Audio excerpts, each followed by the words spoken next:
असम, जिसे भारत का पूर्वोत्तर का द्वार कहा जाता है, सिर्फ चाय बागानों और ब्रह्मपुत्र नदी के लिए ही प्रसिद्ध नहीं है, बल्कि इसके गर्भ में कई अनसुनी कहानियां भी छुपी हुई हैं।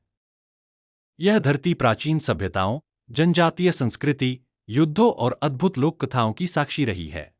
बहुत कम लोग जानते हैं कि असम का नाम अहोम वंश से जुड़ा है, जिन्होंने लगभग 600 वर्षों तक इस प्रदेश पर शासन किया। अहोम शासकों ने न केवल विदेशी आक्रमणकारियों को हराया, बल्कि असम की संस्कृति और पहचान को भी बचाए रखा। 1671 में सरायघाट की लड़ाई में अहोम सेनापति लाचित बरफुकन ने औरंगजेब की विशाल सेना को हराकर पूरे उत्तर पूर्व को मुगलों से बचा लिया। यह गाथा भारतीय इतिहास की सबसे बड़ी वीरता की कहानियों में से एक है, लेकिन राष्ट्रीय स्तर पर यह बहुत कम सुनाई जाती है। इसी तरह असम की बुरंजी प्राचीन इतिहास ग्रंथ में स्थानीय नायकों, जनजातियों और सांस्कृतिक समन्वय की कई दास्तानें दर्ज हैं।